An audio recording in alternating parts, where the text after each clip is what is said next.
Sigmund Freud was the father of psychoanalysis, a revolutionary method of treating mental disorders through dialogue and introspection. Freud's work transformed the landscape of psychology, influencing not only the treatment of mental illnesses but also literature, art, and cultural studies.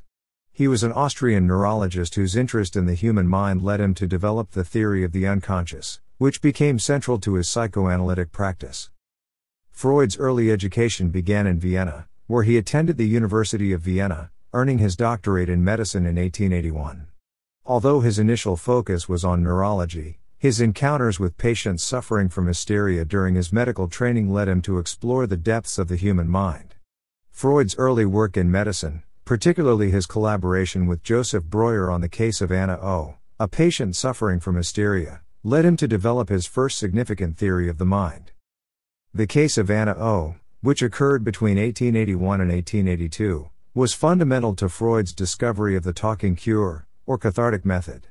Breuer and Freud noted that when Anna O. spoke freely about her symptoms, she experienced temporary relief. This phenomenon became the basis for Freud's theory of repression, which posits that painful memories or desires, when repressed, manifest as mental and physical symptoms. This marked the beginning of Freud's exploration into the therapeutic potential of expressing suppressed emotions.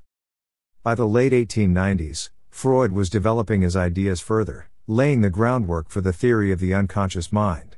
In his book The Interpretation of Dreams, published in 1899, Freud argued that dreams were a form of wish fulfillment and that they provided a window into the unconscious mind. In this work, he introduced the concept of free association, where patients were encouraged to say whatever came to mind without censorship. This technique became central to his psychoanalytic method, allowing him to uncover repressed memories and desires. Freud's model of the human psyche, outlined in his topographical model of the mind, proposed that the mind consists of three layers: the conscious, preconscious, and unconscious. He believed that the unconscious mind held repressed memories and desires, which could influence thoughts and behavior in unexpected ways. In his later structural model, Freud further divided the psyche into three distinct parts: the id, the ego, and the superego. The id is the source of basic drives and desires, while the ego is the rational part of the personality that mediates between the id and reality. The superego represents the moral conscience, internalizing societal rules and standards. Freud's ideas on sexuality were also groundbreaking, particularly his theory of the Oedipus complex, which he introduced in his work Three Essays on the Theory of Sexuality in 1905. Freud argued that children pass through stages of sexual development and that unresolved conflicts during these stages could result in neurosis.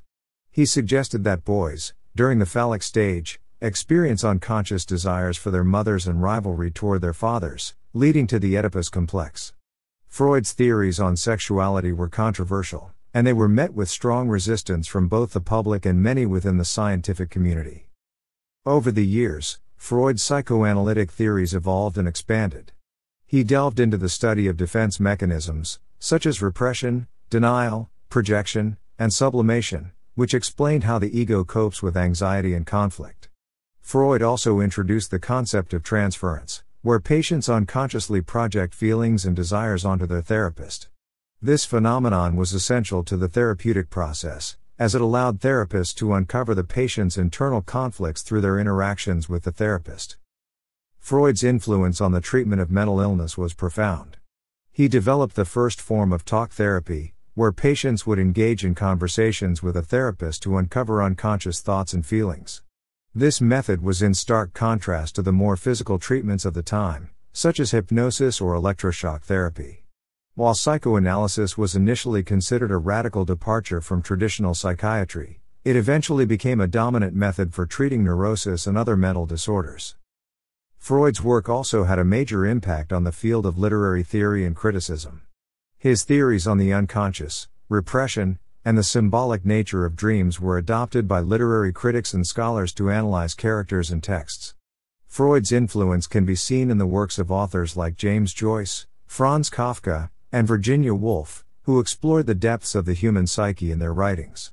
In particular, the stream of consciousness technique employed by these writers reflects Freud's ideas about the unconscious and the fragmented nature of human thought. In the early 20th century, Freud's theories began to attract both supporters and critics. While many celebrated his insights into the human mind, others criticized his ideas as overly focused on sexuality and driven by speculation rather than empirical evidence. His work was also attacked by other psychologists, including Carl Jung, one of his early followers. Jung broke with Freud in 1907, after disagreeing with Freud's emphasis on sexuality as the central force in human behavior.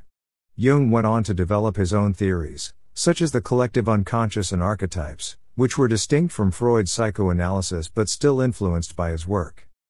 Freud's influence extended beyond psychology and psychiatry. His ideas on the human psyche and the interpretation of symbols and dreams were embraced by artists, filmmakers, and cultural theorists. In the visual arts, surrealist artists such as Salvador Dalí and René Magritte were influenced by Freud's ideas on dreams and the unconscious, creating works that explored the irrational and the symbolic.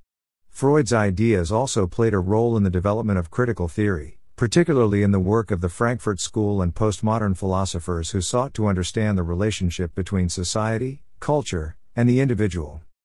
Despite his widespread influence, Freud's psychoanalysis faced considerable criticism in the mid-20th century. The rise of behaviorism, which focused on observable behavior rather than the internal workings of the mind, posed a challenge to Freud's emphasis on the unconscious. Additionally, advancements in neuroscience and cognitive psychology provided alternative explanations for mental processes, which diminished the influence of psychoanalysis in mainstream psychology. However, Freud's legacy remains a fundamental part of the history of psychology, and his ideas continue to be studied and debated by scholars today. Freud's personal life was marked by his dedication to his work and his struggles with health.